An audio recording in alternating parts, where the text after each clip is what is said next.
Good morning. स्वागत है आपका कक्षा 12 अध्याय 5 जिसका शीर्षक है कांग्रेस प्रणाली, चुनौती एवं पुनर्स्थापना। अब आप देखिए कि कांग्रेस प्रणाली क्या होती है। इससे पहले एक इंपॉर्टेंट सूचना, जिन छात्रों ने ये चैनल सब्सक्राइब नहीं किया है वो इस चैनल को सब्सक्राइब कर लें, अधिक से अधिक लोगों तक शेयर करें। आपके इसी प्यार से हम आगे भी आपकी सेवा करने पर प्रस्तुत होंगे। चलिए शुरू करते हैं। कांग्रेस प्रणाली, चुनौती और पुनर्स्थापना। क्या है ये कांग्रेस प्रणाली, क्या उसमें चुनौतियां हैं और कैसे वो पुनर्स्थापित हुई, ये तीन चीजें इस अध्याय में बताई जाएंगी। सबसे पहले कांग्रेस प्रणाली।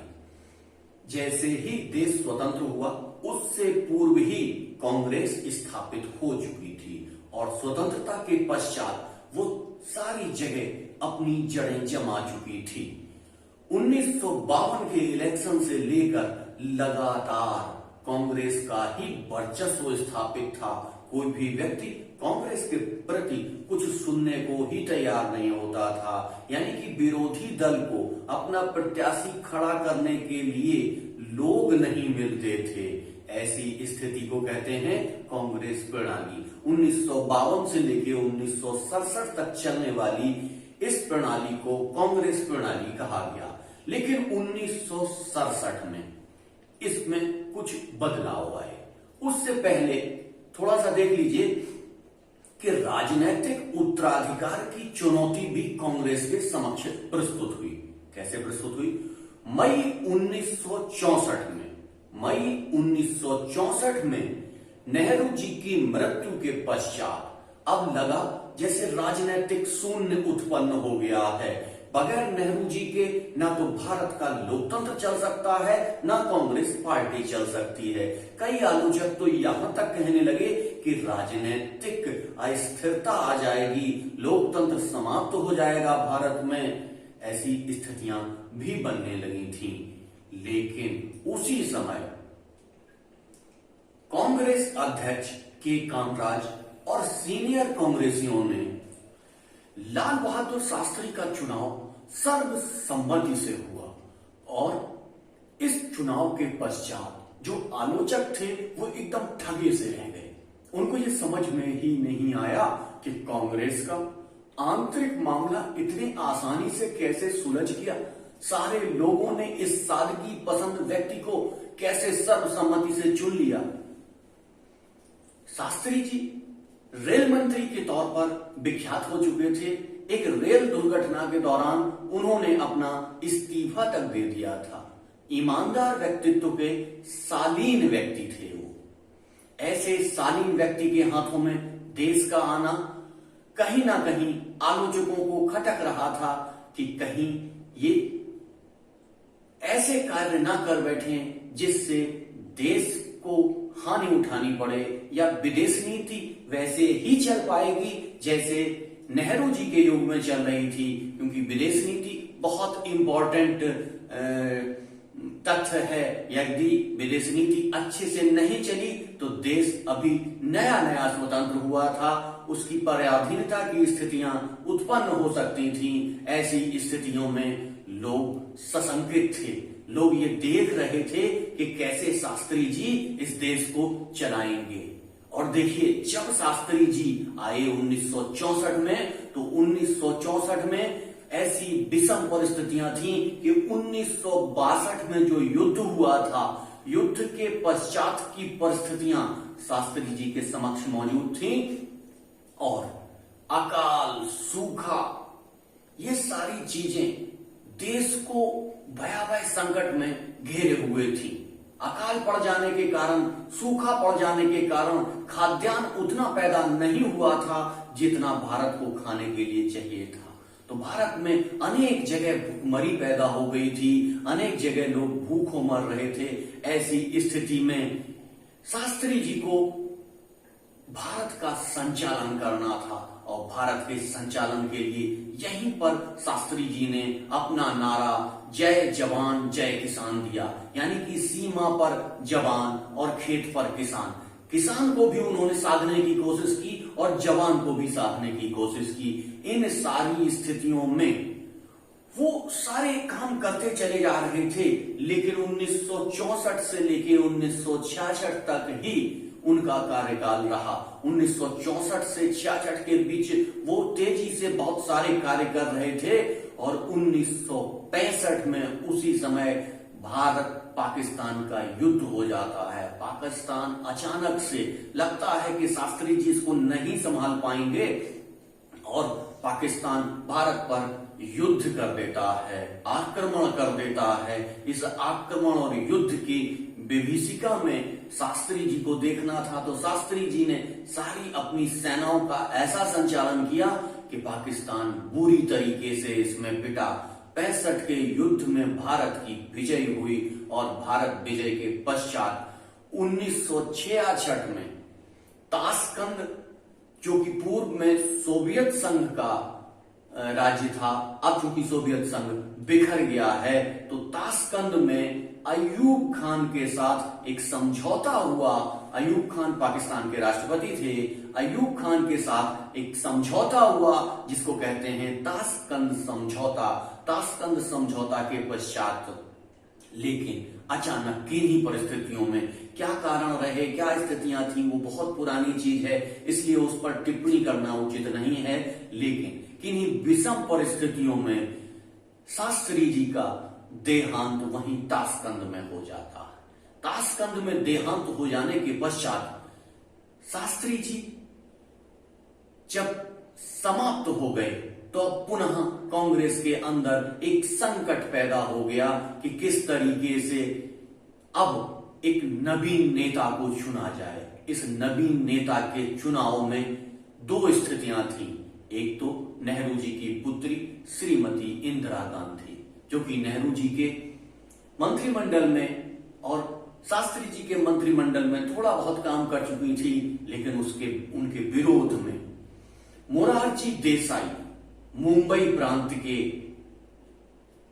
मुख्यमंत्री और कई अन्य जगहों पर बड़े प्रभावशाली नेता के बीच में टक्कर हुई। इस टक्कर में सांसदों ने गुप्त मतदान के द्वारा इंदिरा गांधी का चयन किया और 2/3 मतों से इंदिरा गांधी ने मोरारजी देसाई को पराजित किया और इंदिरा गांधी संसदीय दल की नेता चुनी गई। इस संसदीय दल की नेता चुनी गई। इस संसदीय दल की नेता चुने जाने में कांग्रेस के अंदर जो प्रभावशाली लोग थे, उन प्रभावशाली लोगों का आशीर्वाद इंदिरा जी को प्राप्त था।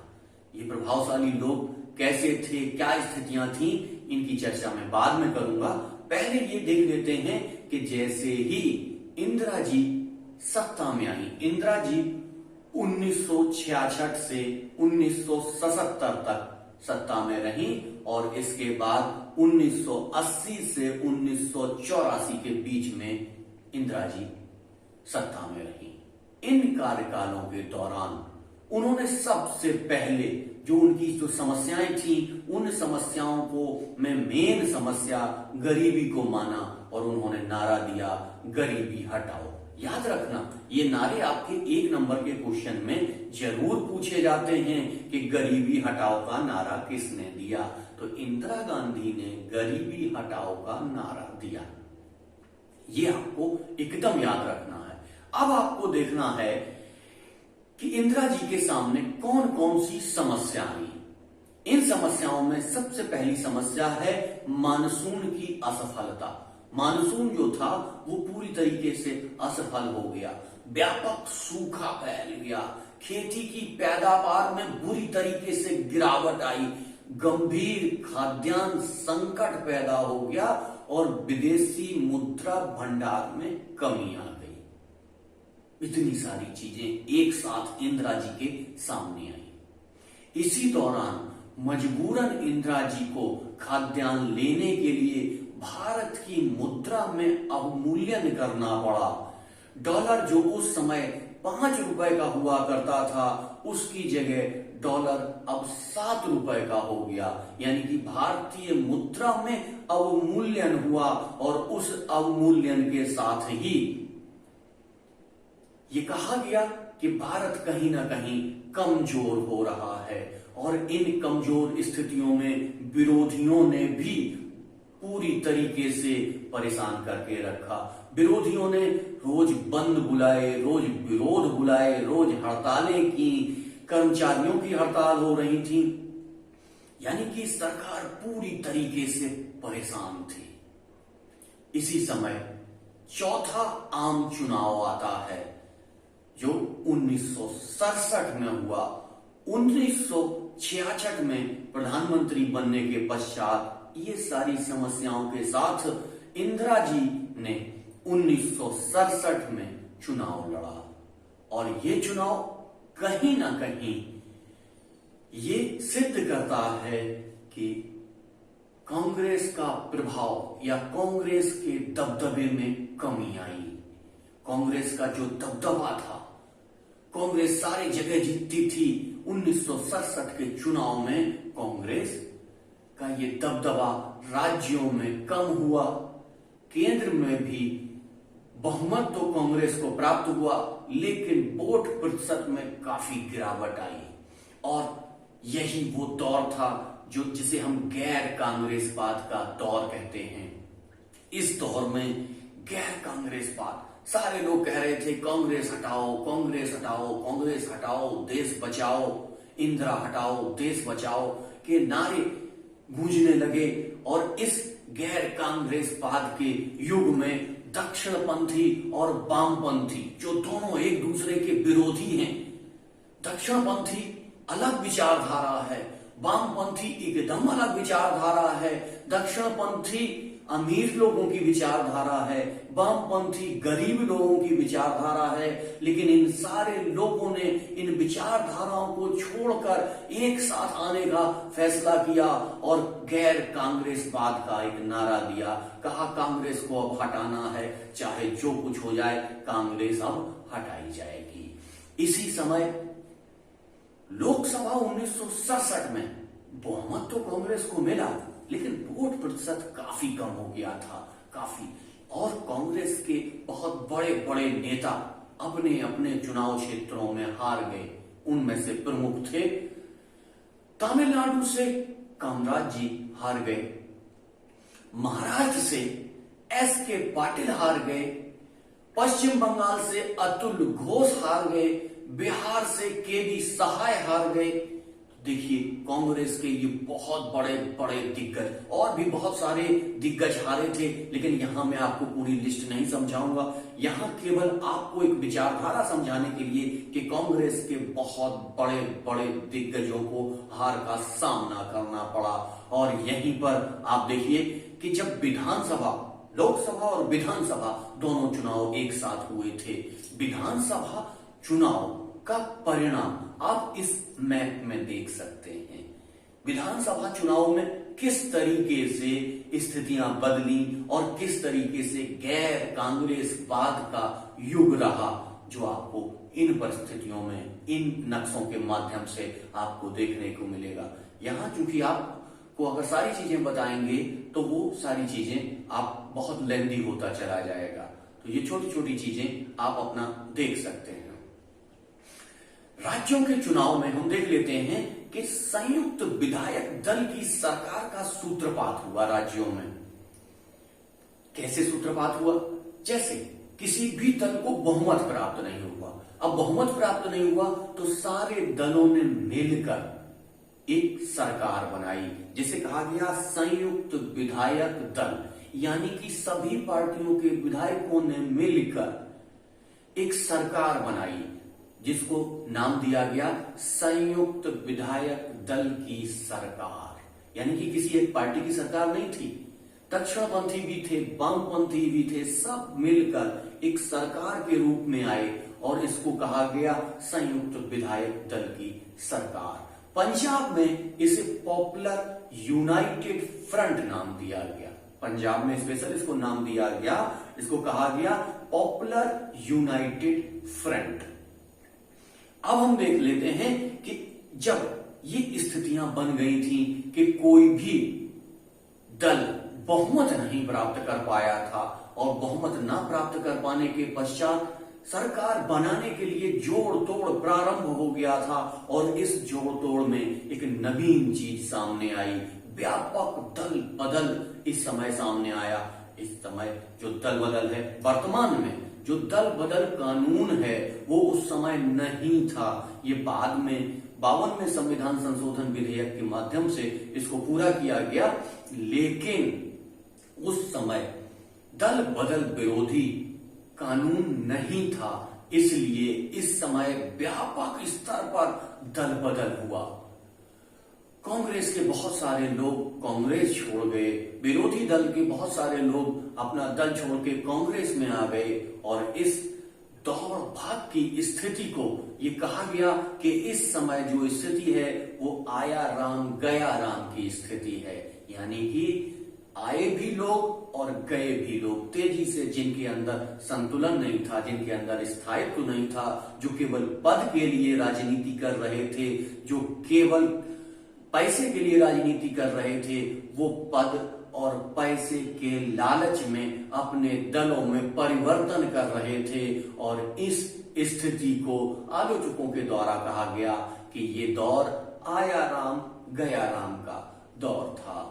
ऐसी स्थितियों में बहुत सारी समस्याएं आई और इसी समस्या के बीच में एक नई समस्या क्रिएट हुई, इंदिरा गांधी बनाम सिंडिकेट। इंदिरा गांधी बनाम सिंडिकेट। अब आप ये समझ लीजिए कि सिंडिकेट क्या था। कई बार आपसे ये 2 नंबर के क्वेश्चन में पूछा जाता है कि सिंडिकेट क्या है। सिंडिकेट यानी कि कांग्रेस के अंदर वो प्रभावशाली लोग जो कांग्रेस में निर्णायक होते थे, जिनके माध्यम से ही निर्णय लिए जाते थे, उनमें प्रमुख थे तमिलनाडु के कामराज, जो उस समय कांग्रेस के अध्यक्ष हुआ करते थे और उनसे मिले जुले लोग जो प्रभावशाली लोग थे, उन्हीं के माध्यम से सारे की सारे निर्णय लिए जाते थे।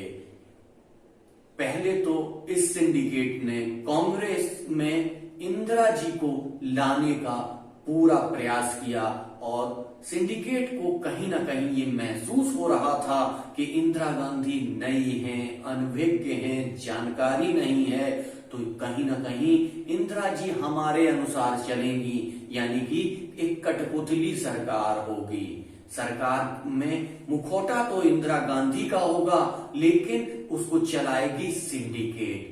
तो समझ में आया सिंडिकेट है क्या? सिंडिकेट का अर्थ है कांग्रेस के अंदर वो प्रभावशाली लोग जिनके माध्यम से संपूर्ण निर्णय कांग्रेस में लिए जाते थे, उनके बगैर कोई निर्णय नहीं होता था। ये सिंडिकेट के लोग और इंदिरा जी में टकराहट सामने आने लग गई। ये जब टकराहट सामने आई, इंदिरा जी ने अपने हिसाब से कार्य करना प्रारंभ कर दिया। जब कार्य इंदिरा जी ने स्वतंत्र रूप से करना प्रारंभ कर दिया, सिंडिकेट के लोगों की बात मानना अस्वीकार कर दिया, तब सिंडिकेट और इंदिरा जी में बुरी तरीके से मतभेद उत्पन्न हो गए और एक स्थिति ऐसी आई कि लोगों को लगा कि अब कांग्रेस टूट जाएगी। यही वो समय था जब 1969 में राष्ट्रपति का चुनाव हुआ। राष्ट्रपति के चुनाव में क्या हो रहा था देख लीजिए। राष्ट्रपति के चुनाव में जो लोकसभा अध्यक्ष थे एन संजीव रेड्डी को कांग्रेस की तरफ से राष्ट्रपति चुनाव में उम्मीदवार घोषित किया गया। तो उम्मीदवार कौन घोषित करेगा? जैसा कि आप जानते हैं, सिंडिकेट के लोगों ने संजीव रेड्डी को कांग्रेस का राष्ट्रपति का उम्मीदवार घोषित किया, लेकिन इंदिरा गांधी उनको नहीं चाहती थी। तो इंदिरा गांधी ने उस चुनाव में बीबी गिरी, जो दूसरे नेता थे, उनको स्वतंत्र उम्मीदवार के रूप में चुनाव में खड़ा कर दिया। अब स्थितियां पूरी तरीके से ऐसी हो रही थी कि सिंडिकेट का नेता और विरोधी नेता कौन जीतेगा, ऐसी स्थितियां क्या होंगी, क्या स्थितियां बनेंगी, ये सारी स्थितियों को देखते हुए चुनाव आया और चुनाव में इंदिरा गांधी ने अपना एक वक्तव्य जारी किया। उस वक्तव्य के माध्यम से ऐसा प्रभाव पड़ा जिसने कि राजनीति की दिशा ही बदल दी, सारी दिशा चेंज हो गई और एक नवीन दिशा में कांग्रेस चल पड़ी। इंदिरा गांधी ने वोटिंग के समय सारे लोगों से आग्रह किया कि वो पार्टी विप के आधार पर नहीं, अपनी अंतरात्मा के आधार पर इस चुनाव में वोट करें। उनके ऊपर ये बाध्यता नहीं है कि वो कांग्रेस पार्टी के उम्मीदवार को ही वोट दें। उनके अंदर जो अपनी अंतरात्मा उनकी बोलती है, उसके हिसाब से वो अपना मतदान कर सकते हैं। यानी कि इंदिरा जी का सीधा सीधा मतलब था कि आप कांग्रेस के प्रत्याशी के विरोध में भी मत कर सकते थे। यदि आप इंदिरा जी को चाहते हैं तो आप कांग्रेस के विरोध में मतदान करें और यही हुआ। चुनाव परिणाम आश्चर्यजनक आया और चुनाव में बीबी गिरी की जीत हुई। बीबी गिरी की जीत के पश्चात ये स्पष्ट हो गया कि कांग्रेस में इंदिरा गांधी का प्रभाव अधिक है, जबकि सिंडिकेट का प्रभाव उतना अधिक नहीं है। इसी आधार पर जो हारे हुए नेता थे वो बुरी तरीके से परेशान हो गए और कांग्रेस में एक विभाजन देखने को सामने मिला, जो कि कांग्रेस आर, कांग्रेस रियल और कांग्रेस ओ, कांग्रेस ओरिजिनल के नाम से सामने आया। कांग्रेस रियल क्या है, कांग्रेस ओरिजिनल क्या है, ये सारी स्थितियां क्या हैं, ये हम आपको अगले वीडियो में बताएंगे। इस पाठ के अगले सेशन में बताएंगे। क्रमशः चलते हुए धीमे धीमे चीजों को सीखेंगे आप, तो आप बहुत बेहतर कर पाएंगे। हाँ, एक इंपॉर्टेंट सूचना कि आपने यदि हमारे इस चैनल को सब्सक्राइब नहीं किया है तो प्लीज इसको सब्सक्राइब कर लीजिए। इसे अधिक से अधिक लोगों को शेयर करिए। जितने अधिक लोगों तक पहुंचेगा उतना इस चैनल का भी लाभ है, लोगों का भी लाभ है।